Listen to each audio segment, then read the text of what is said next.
Hello, how are you? This is Angela and Simbi again, and today we are going to talk about maternal mental health. Why is maternal mental health a very important issue, and especially in the month of May? Actually, in the month of May, from May 4th to May 10th, that is the Maternal Mental Health Week. And the first Wednesday in the month of May is the World Maternal Mental Health Day. However, I want us to start this particular conversation with the Word of God. That is in Psalm 127, and it is verse 3. And this is how it goes: Children are a heritage from the Lord, offspring a reward from Him. So hold it up there. I want us to understand, why is maternal mental health important? And I want to start with my own experience as I give it to you from the horse's mouth. So, what was my story like when I had mental health challenges? Because I really want to speak to a woman out there. You might be a mom and you're experiencing issues with your mental health, and you're wondering, how am I going to navigate this season? How? However, I want to start by saying, yes, the way we care so much about the pregnant moms, do the baby showers, it's about time we also pay extra attention to that mother, especially after the baby is born. So I'll give some of my experience. And I remember when I got a mental health challenge, it actually happened after I had had my fourth baby. And when I had had my fourth baby, how it expressed itself was the fatigue, the rapid speech. Those are all symptoms. And then having to stay up. I remember I had to stay up from, I've said that before, from about midnight to about 3 a.m. My baby would be crying. So I had to hold that baby, rock the baby, soothe the baby. Wow, it was a lot. And I remember when I even got a breakdown with that baby. She was only 9 months at the time. She was on my back, and then I had to go for treatment. But even the intervention at that time, I was sedated at home. But then even when we went to see a psychiatrist, I had to get on medication. Of course, one thing led to another. When I would breastfeed my baby, because I was still breastfeeding her, she would be sedated through the medication I would take. So fast forward, why I want to share my experience, so that another mother out there will be encouraged to get help, will be encouraged that they can still mother regardless of the challenges they're going through. And you can raise your voice. Don't be silent. Because many times we are afraid to speak up. You're saying, oh, it's the stigma. How will people know that I'm dealing with depression? How will people know that I'm dealing with issues of anxiety? Don't care about what people think. Just get help as soon as possible. So fast forward. How do you know that you're not feeling well? When you are depressed or sad for a longer time than the normal. All of us have emotions. We get sad sometimes.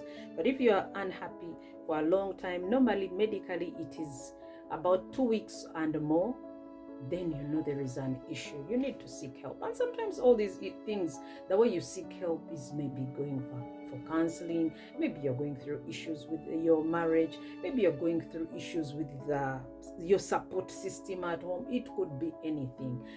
Anything can make you have a challenge with your mental health. It could challenge your mental health.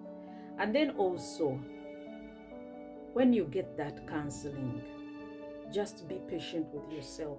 Sometimes whatever you're dealing with is not going to just go away instantly. It's a process. Be ready to walk through the process. Don't be upset and say, oh, but I thought it would be done by now. No, it is a process. And I would recommend that as a new mother, get all the help you can get. And don't rely on the maid. because the truth is, for the maid, it will be too much work. You need a lot of support outside even your maid at home, because the maid might not be able to get in certain spaces. I don't think you would be comfortable, for example, a maid to give you a sponge bath. I think that is pushing borders, boundaries. So sometimes you might even need a nurse. If you can afford it, get that nurse to help with certain things, because some mothers, maybe you have had a C-section, maybe you have had to go back to have that incision redone again. All those things can put pressure on your mental health. Now back to my story. I recall when I had the nastiest, and I pray to God I never go that road again. That was when I had my last baby. It was a horrible relapse. Horrible, to say the least.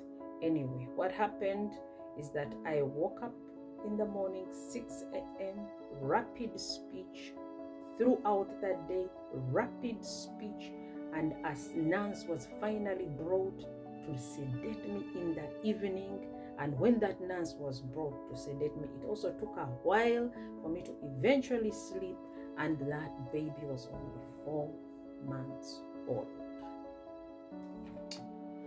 So the truth is, it was a very hard time. I lost the connection, that physical connection with my baby in that season. I actually was out for 3 days, and I came to on the 4th day, and when I say I was out, I actually passed out. I was unconscious, and but I was kind of also gaining consciousness when I was admitted in the hospital. I remember that was Bosa Ward in Mulago Hospital. And when I was admitted in that place, of course, I couldn't stay with the baby. The baby was only 4 months old at the time. And definitely being a mom to my child in that state, I could not breastfeed my baby. I lost that connection. And so I remember on the doctor's recommendation, because I remember my husband told me that, on the doctor's recommendation, they kept encouraging him to bring the baby, place that baby close to me on that bed as I slept, for us to connect, our bodies to connect, that warmth, for me to feel that, yeah, that's my baby. And also the baby to feel, yeah, that's mommy. My baby was only 4 months. I want you to understand that, 4 months.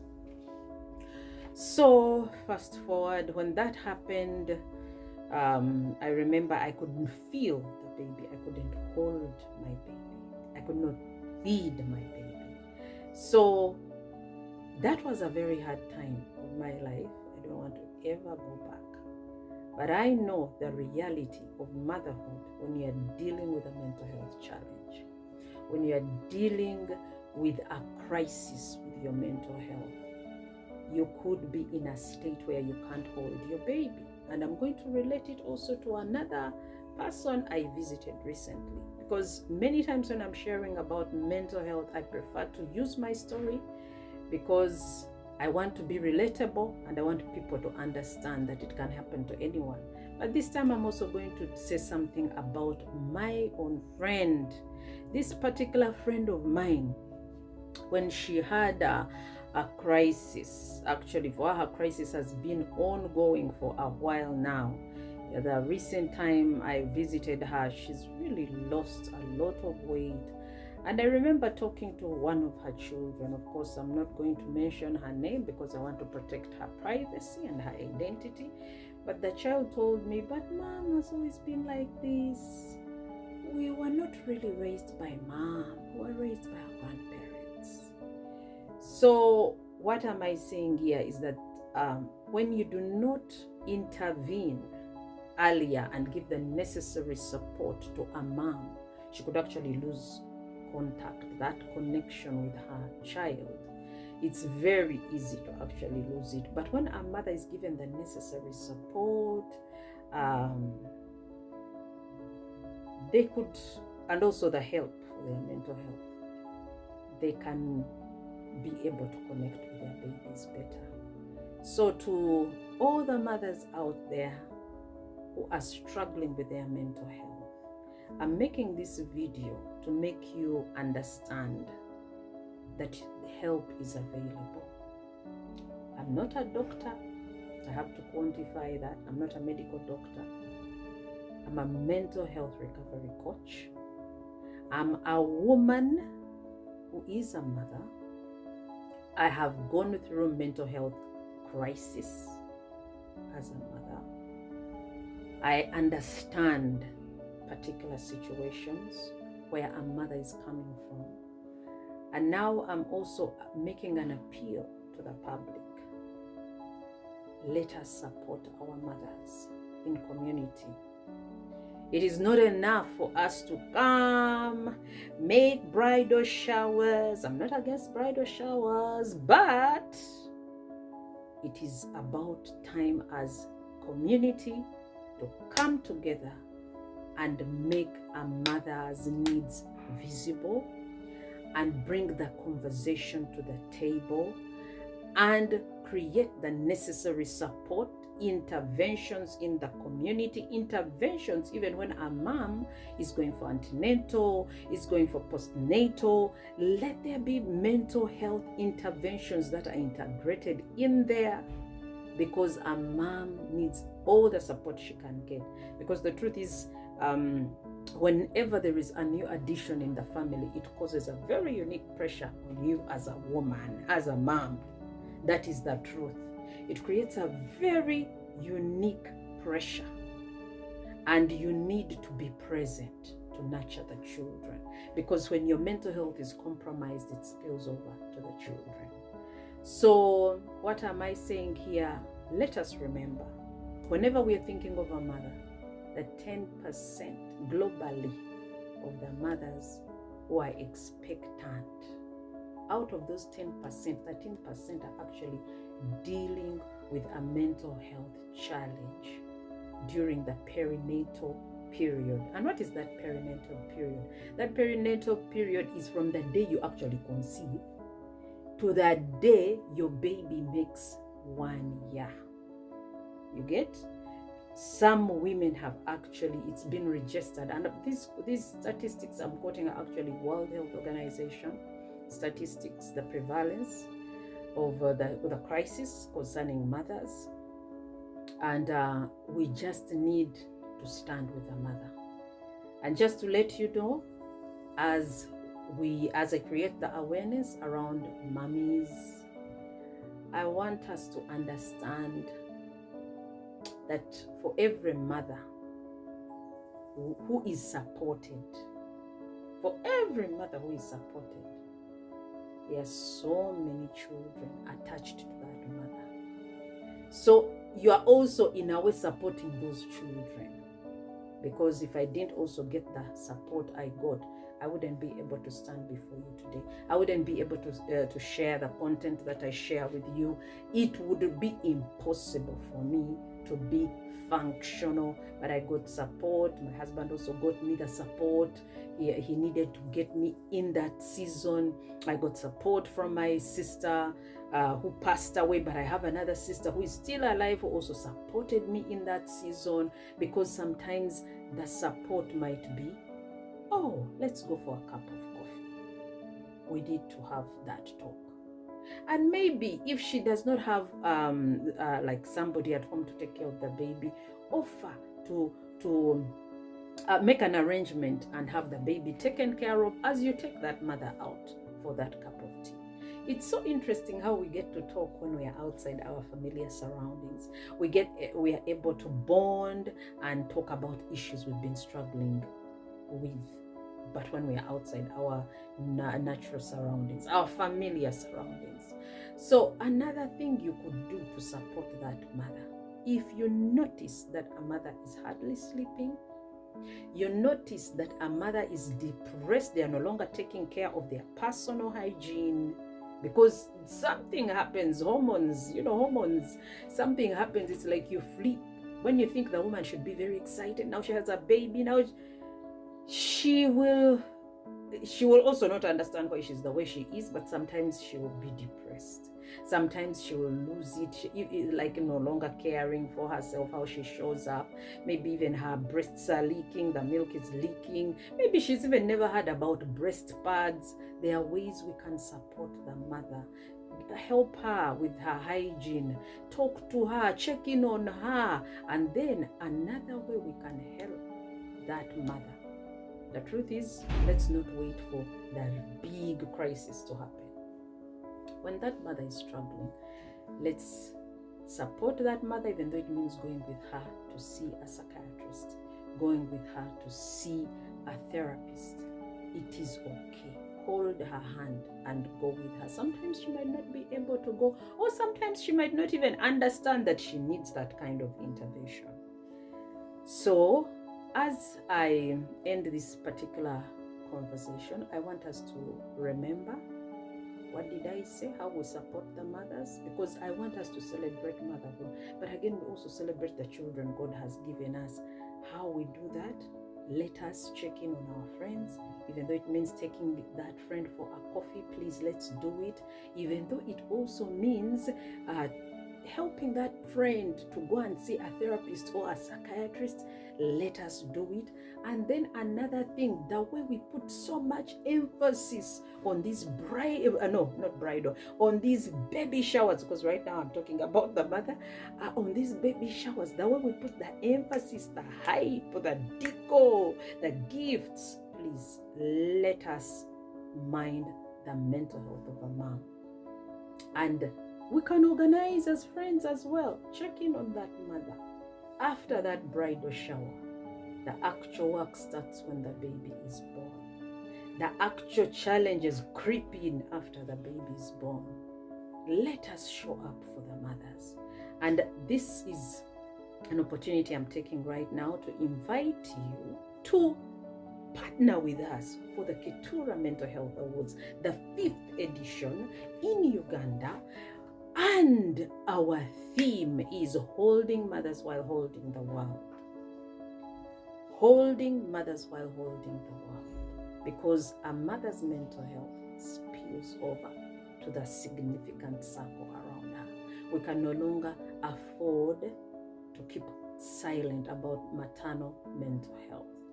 Although this video is coming in after the World Maternal Mental Health Day, which is actually May 6th. It was May 6th. Although it's coming in after, I want every mother out there who is going through any mental health challenge, feel free to reach out. And feel free to reach out within your own community. I'm sure there are people within your community to support you. But even right now, right here in Uganda, I have a program for mothers. Mothers who want to get the support for their mental health. That support is available. I will be sharing a link for your registration for this particular program, for you to be supported. How do you know the signs? How do you get help? How do you know that there is a crisis? Because I want to end this by saying, for every mother who is supported, remember there is many people in the community, many children who are supported just because one mother has been supported. So let us remember that, and let us mind our health as mothers, number one. Number two, let us show up powerfully to support mothers.